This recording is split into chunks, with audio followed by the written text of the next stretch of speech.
Galatians 1 verse 11, the Bible says, "But I certify you, brethren, that the gospel which was preached of me is not after man."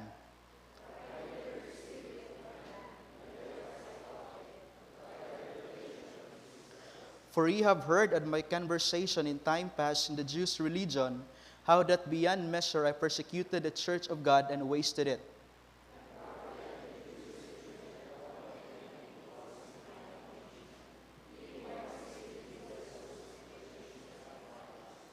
But when it pleased God, who separated me from my mother's womb and called me by his grace,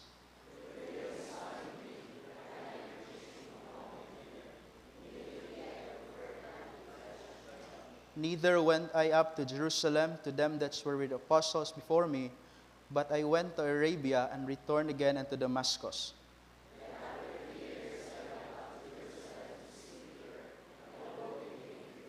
But other of the apostles saved I none, save James the Lord's brother.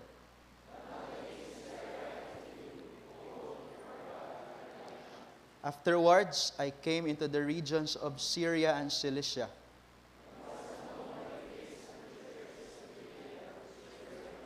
But they had heard only that he which persecuted us in times past now preacheth the faith which once he destroyed together, at verse 24, and they glorified God in me. Let's pray. Once again, dear Heavenly Father, we thank you, Lord, for this time that we can be able to gather and worship you in spirit and in truth.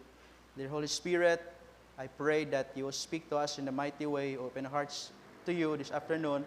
Help us to understand your word and be able to apply it in our lives. Commit to the rest of the service. In Jesus' name I pray. Amen. You may be seated. What Paul had been said more generally in these Pauline epistles, Paul now proceeds more particularly to enlarge upon. There he had declared himself to be an apostle of Christ, and here he comes more directly to support his claim to that character and office. Paul's conversion in times past had been in Galatians chapter 1, verses 13 to 14, where it says, "For ye have heard of my conversation in times past now in the Jews' religion, how that beyond measure I persecuted the church of God and wasted it." Now, that he had been exceedingly zealous of the traditions of the elders, he had beyond mercy persecuted the church of God and wasted it. Apostle Paul turned from the error of his ways and brought to the knowledge of faith in Christ. Thus, the Apostle Paul sets an example for us to follow, that no matter our past was, God is still going to use us for his greater use and purpose. And I must say that no one is better than anyone else. We are serving the Lord by his grace. And by this, the life of the Apostle Paul made an impact for us to follow. The transformation can only be happen if we receive the power of the gospel. And mind you, there is no transformation, there is no change if a person will not accept Christ as a Savior. Transformation or a change can never be happen to a person if yung tao hindi ligtas. It can only be changed if a person is saved. Amen? Now, Apostle Paul was not transformed because of his educational background, because of his intelligence, by being eloquent man, but Apostle Paul was transformed because of the power of God. It is commonly thought that God, Jesus Christ, renamed Saul after his conversion, and that Saul indicates the persecutor, while Paul refers to a change, a Christian transformed man. And I believe the Bible says in 2 Corinthians 5:17, "Therefore, if any man be in Christ, he is a new creature. All things are passed away. Behold, all things are become new." And someone has said that the evidence of a real saved person is a changed life.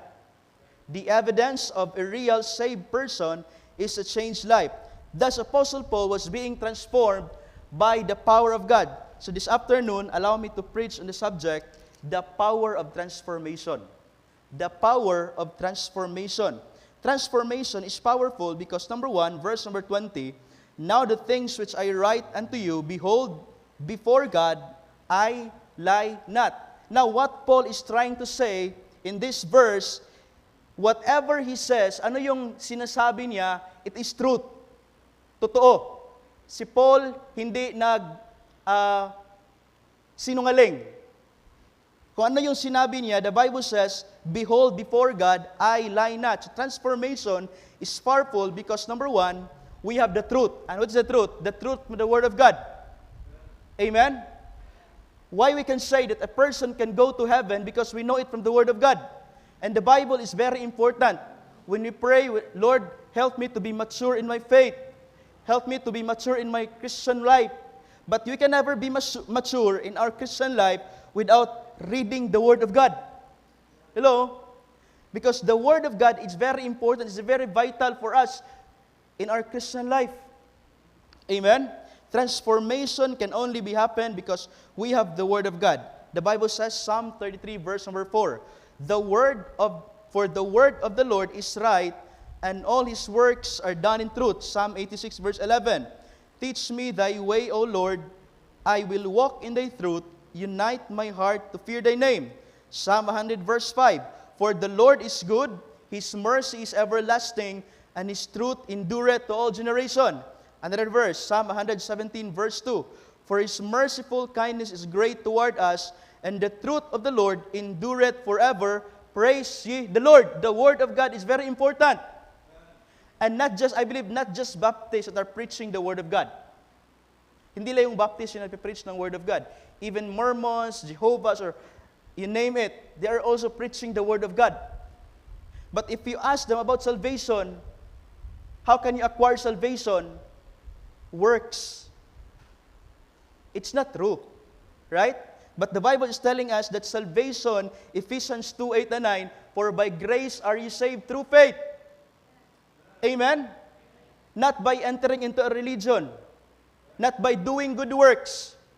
But salvation is by grace through faith. It is free. Hello? That's why we have the great privilege right now that we are open to preach the gospel anywhere. Amen? So we need to take the time to preach the gospel because the gospel can save. Amen? Another verse, John 17, verse 17. Sanctify them through thy word, through thy truth. Thy word is truth. Yung Bible is truth. Walang ibang tama aside from the Word of God. The Bible is truth. Proverbs 16, verse 6, By mercy and truth, iniquity is purged, and by the fear of the Lord, men depart from evil. The reason why there are a lot of Christians right now that are falling into sin, into temptations, because they're not guarding themselves with the Word of God. Hello? That is why maraming Kristiyano ngayon na nahuhulog sa kasalanan.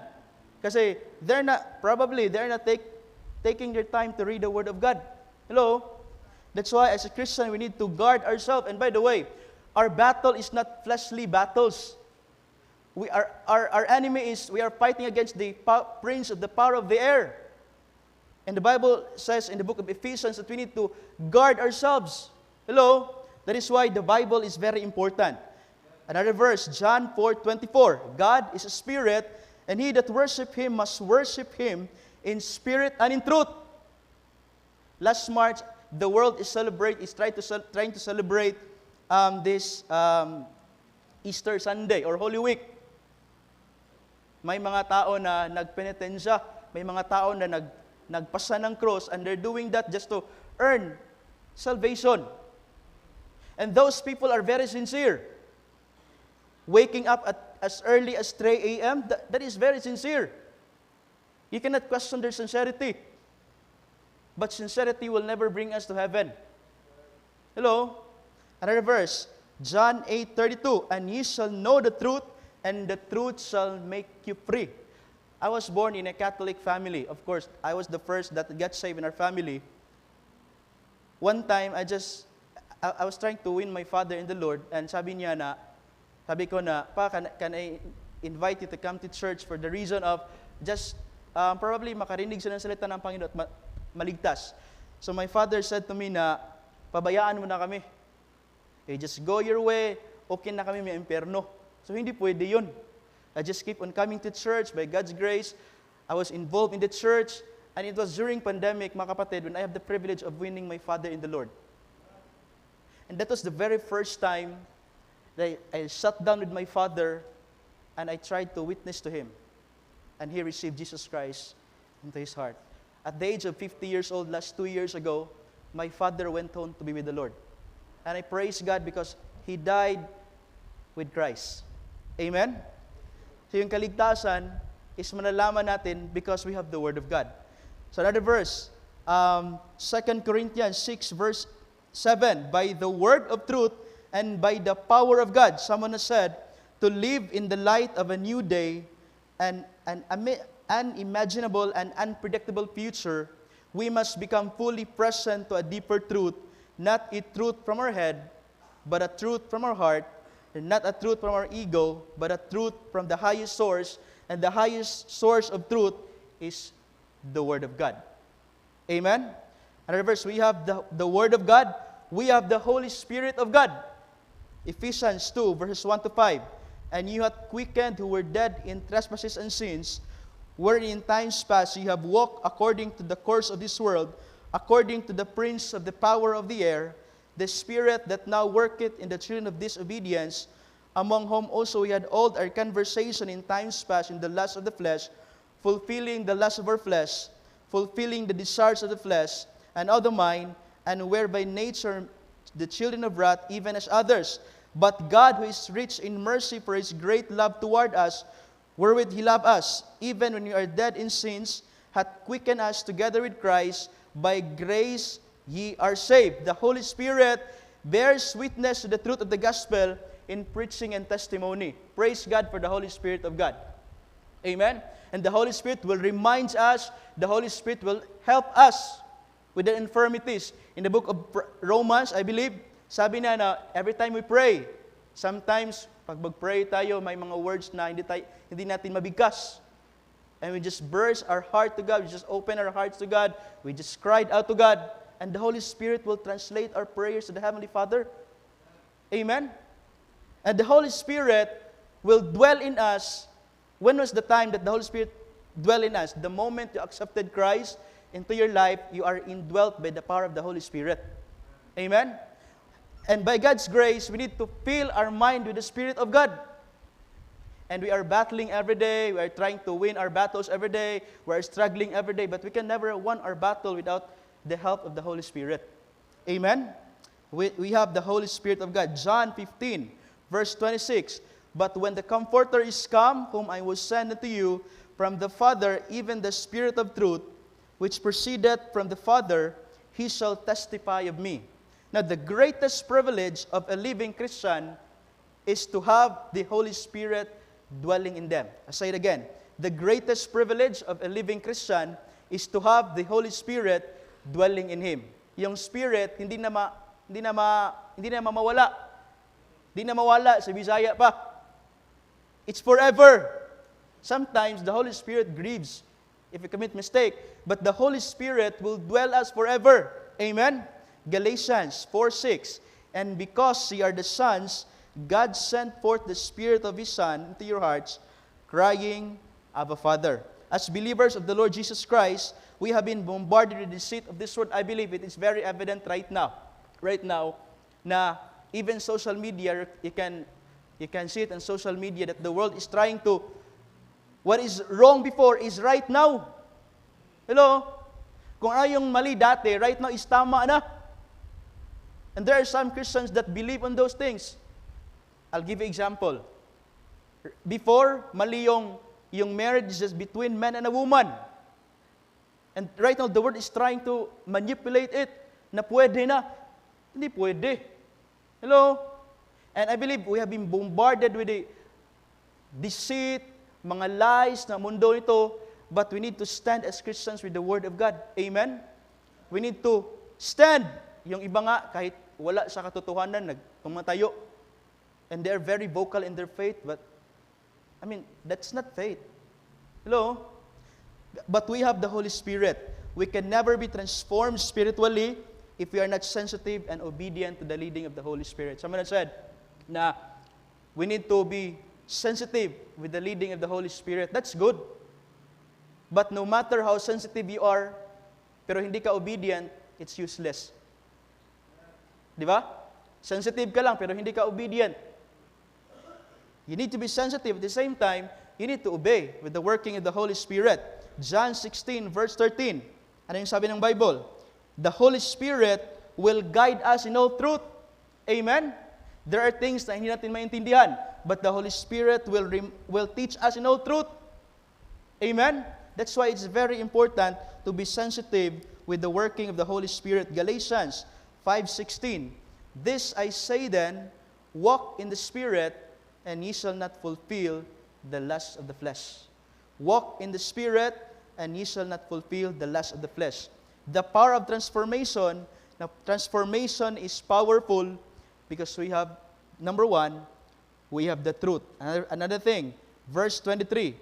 Transformation is powerful. The Bible says, verse 23, but they had heard only that he which persecuted us in times past now preacheth the faith which once he destroyed. Now, transformation is possible because we have the testimony.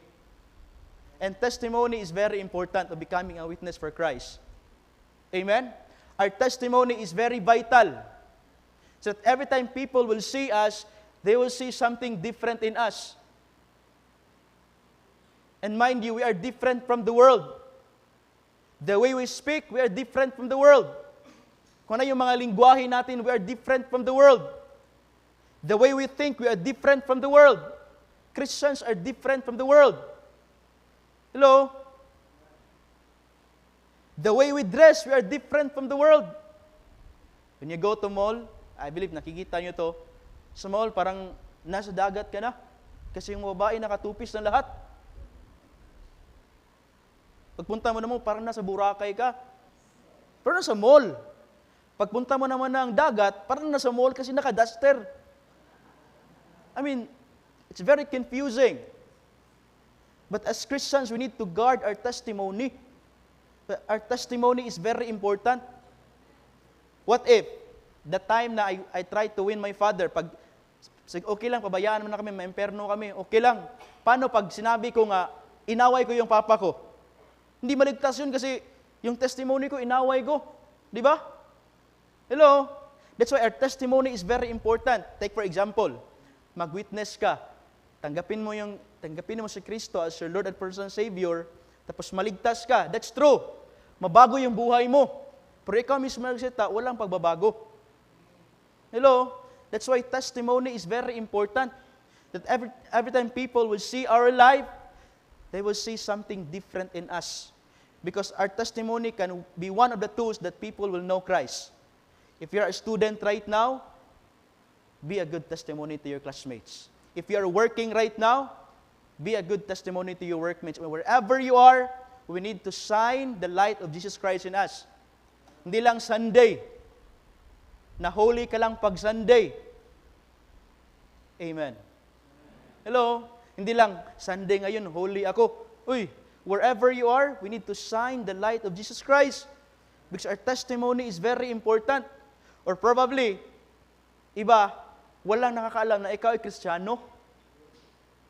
Walang ibang tao na nakakaalam na ikaw ay ligtas. And that's very sad.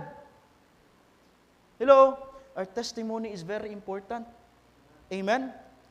What the Bible says in the book of 1 Galatians 4:6. Ano yung sabi ng Bible? 1 Timothy 1, verses 12 to 15. And I thank Christ Jesus our Lord, who hath enabled me, for that he hath counted me faithful, putting me into the ministry. And I believe only God can make us able. Amen? Who has before a blasphemer, a persecutor, and injurious, but I obtained mercy, because I did it ignorantly with unbelief. And the grace of our Lord Jesus Christ was exceeding abundant with faith and love, which is in Christ Jesus. This is a faithful saying and worthy of all acceptation, that Christ came into the world to save sinners, of whom I am chief. Testimony. How is your testimony this afternoon? Alam ba ng tao na ikaw ay Kristiyano? Nakikita ba nila ng yung kaibahan sa ligtas at hindi ligtas? And we need to guard our testimony. That every time people will see us, nagtatanong sila ba, bakit ka iba? Kasi iba naman talaga tayo. Amen?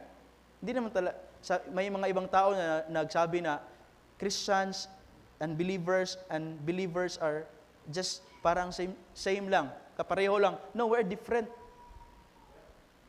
But sometimes, many times, I must say, parang pareho na din. Di ba? You take, bantayan, like, have you noticed ang mga words na lumalabas sa bibig mo? Parang hindi liligtas. Di ba? The way ka care yourself, parang hindi. And testimony is very important. Amen? Hello? Are you still there? Matthew 5:16. Let your light so shine before men that they may see your good works and glorify your Father which is in heaven. Our life can make an impact in the lives of other people. Our testimony is very important. Another verse, Galatians 1, verse number 23. That he which persecuted us in times past now preacheth the faith which once he destroyed. Sabi ng Bible na si Apostle Paul was trying to destroy the faith, but right now, Apostle Paul is trying to preach the gospel once he destroyed. Kung ano yung sinira niya dati, right now he's preaching the Word of God. Amen? And that's good. Hello? Another verse. Sabi ng Bible sa 2 Corinthians 5:17. I'm done with this verse. But we are all unique. We are special. God has been given us the tool. Point number 3, verse number 24. And they glorified God in me. Powerful. That testimony, the transformation is powerful because we have the truth, we have the testimony, and we have the tool. And what is the tool? The gospel. Amen? The tool is the gospel. May kanta na, all around the world, there are people who needs to know the Lord. All around the world, there are people who needs to know the Lord. Amen? And that's the tool, the gospel. And the very same gospel that we are preaching here will be the very same gospel that we will bring in Africa. Walang ibang gospel. Last month, I went to Iligan. And I had the privilege of staying in a hotel sa pastor na tinutuluyan ko. Si Ate Belen, 45 years old, hindi pa ready yung room. So, yung ginawa niya, nilinisan mo na yung banyo ba, yung CR. So, sabi niya na, sir, you just wait outside kasi hindi pa ready yung room. So, I sit down and I just prayed na, Lord, I hope I can witness to this young woman. So, I just take the time and I went to the room and sabi ko sa kanya na, Ate Belen, ako na yung maglinis ng banyo. Okay lang ba? Tapos, just give me your time. Can you just sit down and listen to me? So, at the end of our conversation, Ate Belen accepted Jesus Christ into your heart. You get saved. I mean, wherever you are, you preach the gospel. Si Kibuloy nga, he claims to be the Son of God, mas vocal pa sa atin. Hindi pa natakot. Pero ngayon, hinahanap. Pero may mga Kristiyano, silent. Hello? Yung Mormons na, mas maigi pa mag-invite. Hello? One time, yung mama ko pinuntahan ng Mormons, hindi pa kami ligtas that time. Sunday morning, I think that was around 7 a.m. Sabi ng Mormons na, nagdala ng Bible, sometimes mas gwapo pa yun sa atin. Di ba? Mas formal pa yun sa atin. Hello? But one time, the Mormons came to our house, sabi niya sa mama ko na, can I invite you to come to church? So sabi ng mama ko na, maglalaba pa ako. Maglaba sa ba? Sabi ng Mormons na, ako na lang maglaba. Uy, naglaba talaga. Totoo, naglaba yung Mormons. Amerikano. Matangos yung ilong naglalaba. Tapos, almost 9 na, almost 10. Sabi ng Mormons, tapos ako maglaba na, simba na tayo. Sabi ng mama ko na, magsasampay pa ako. Totoo, nagsampay talaga yung Mormons. Last, yung service din sa Mormons, 10 a.m. Same sa Baptist, but 10 a.m. din. Sabi ng Mormons, Nay, almost 10, let's go. Sabi ng mama ko na, magplansa ako. Plansa muna ako. Sabi ng Mormons, balikan na lang kita next Sunday. Pero nag-invite. They're trying to preach. Wrong gospel. Tayo, we have the true gospel. What are we trying to do? Sometimes we are very silent. Hello?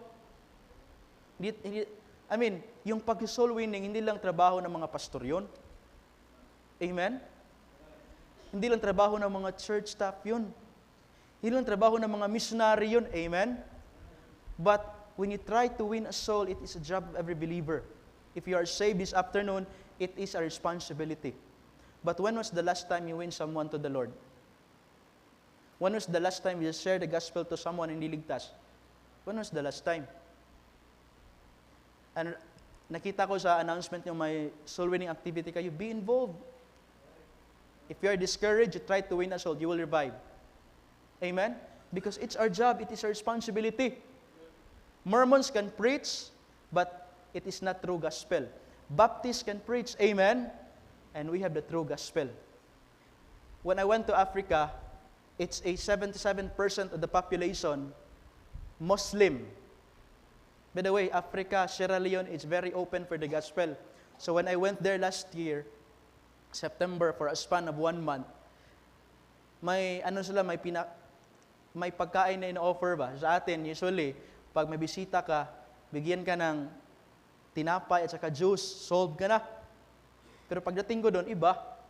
Rice, ketchup, mayonnaise, kunting pansit, then you mix it all together, that's their food. So, pasalamat ko na Pinoy ko. Kasi kahit ano kakainin, amen? But hindi ko kinain.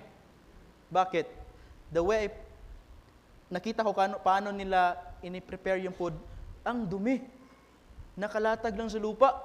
So baka doon ako mamatay sa mikrobyo. Di ako makapag-minister. So for a span of 1 month, since walang kuryente, hindi ka makapag-stock ng food, yung market is 4 hours galing sa kung saan ako nakastay. So, yung kinain ko lang for the span of 1 month, itlog sa umaga, itlog sa gabi, at tanghali, itlog sa dinner. Sa gabi ba? So, pagdating ko ng Pilipinas sa Cebu, muntik na akong may pakpak. Hello? But, Africa, it's open for the gospel. So, we went to the market. There was this one Muslim guy who just approached us. Sabi niya na, ano daw yung mga binibigay namin. And we're trying to preach in the market. Sabi niya na, naghingi siya ng Bible ba? So binigyan namin, Muslim. It's very open. Hello? Yung gospel hindi lang limited sa mga Americans. Amen? Yung gospel hindi lang limited sa mga Koreans. Kahit Pinoy, pwede maligtas. Amen? And we have the tool, we have the instrument, and our instrument is the gospel. Hindi tayo maligtas pang walang gospel. What to preach? That only Jesus saves. Amen? That's our gospel, that only Jesus saves. Hindi yung salvation na dapat ka ba gumawa ng ganito, pero para maligtas ka, no. We need to preach that only Jesus saves. None other than. Amen? That's our tool, that's our instrument, the truth from the gospel. Hello? That's why we need to guard ourselves. We need to sometimes do things for God. We need to serve God. And missionaries are trying to leave the comfort of their homes just to follow God. I mean, there are missionaries this afternoon trying to leave the comfort of their homes just to follow God. And I praise God for my wife. In fact, my wife is very excited. Palagi nagtanong na, kailan tayo aalis?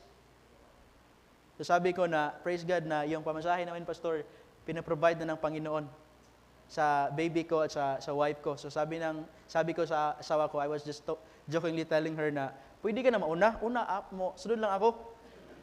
Kasi may pamasahe na sila. So, mauna na kayo, susunod na lang ako. But my wife is very excited. Hello? If God is calling me in Africa and hindi ako tumugon sa panawagan, this will be the most dangerous place for me, together with my family. And Africa, it's sobrang layo, but that's the calling of God. Yun yung pinaka-safety na lugar para sa pamilya ko. And we are excited to go to Africa. And I praise God for this church because since from the very beginning, you are faithfully supporting world missions. Amen? And continue to do so. That's why, pagdating nyo sa langit, do not be surprised that there will be Africans, there will be Cambodians that will shake your hands in heaven because you are supporting the work of the Lord in world missions. Amen? The power of transformation, the transformation is possible, is powerful because we have the truth, and the truth is from the Word of God. Amen? Nothing but the truth from the Word of God. Transformation is powerful because we have the testimony, and our testimony is very important. That every time people will see our life, they will see something different in us because we are really different, because we are saved. Amen? The transformation is powerful because we have the tool, and the tool is the gospel. The death, burial, and resurrection of Jesus Christ. And our mandate is that only Jesus saves. That's our message. Amen? We need to publish it. We need to propagate the gospel. Amen? Hello? But when was the last time you win a soul?